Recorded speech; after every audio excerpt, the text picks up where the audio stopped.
I have been the Chief School Business Official here in the school district for a couple of years, and I'm excited about the opportunity to put information in front of the community that teaches them more about this process. The tax levy is an annual process. Each year, as the business official in the district, I bring important information regarding our revenue sources to the Board of Education.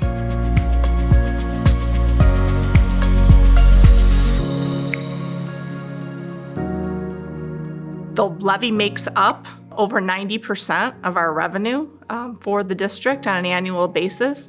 We do not get a lot of money from the state or the federal government to run our schools. We are in a situation where your tax dollars here in Frankfort mean a lot to how our schools are run, and we're appreciative of the support that we get from our community. The school district has one major expense, and that's people. It's the people that work and the people that serve our students every day. It's their salaries, it's their benefits. So your tax dollars are really supporting those interactions of our students and our teachers, our office staff, our paraprofessionals, our support staff, our maintenance crew, our business office and HR staff. Your tax dollars are really supporting the people. In the fall, we get some estimates on what the property values are going to be in the district, all the residential property, the commercial property, the farmland, and that goes into what's called our equalized assessed value. As we take that information into account, we're making decisions with the board on how we're going to levy taxes, which means what we're going to ask the county for. So those property values, along with looking at trends in the market, the consumer price index for one. The consumer price index is a big piece of this. One of the things that's been noticeable in Frankfort is that inverse relationship between the tax rate and the value of your home. As tax rates decrease, that is an inverse relationship with the value of your home, because if the property values are higher, the tax rates are lower. What that doesn't mean, or what confuses people, it doesn't mean less taxes, but what it does mean is that the rates are lower because we have more of a pool of property to tax on.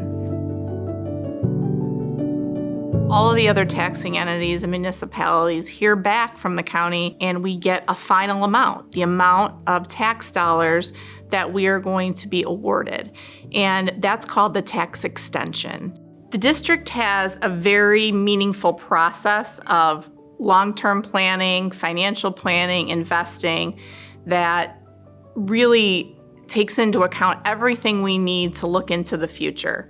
As we think about the growth in Frankfort over the last several decades, the schools are what they are today because of that planning and that forward thinking that the Frankfort leaders and the board members before the leadership that's currently in place has been very proactive.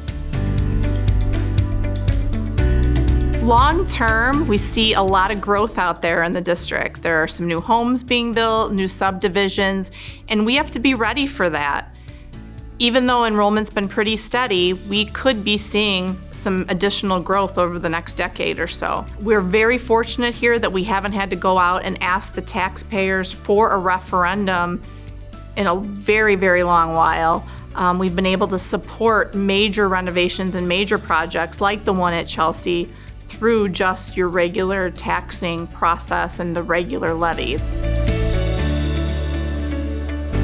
Frankfort 157C has a long tradition of excellence in learning. We have students that excel at some of the highest levels in academics, sports, fine arts. We are proud to be here in Frankfort.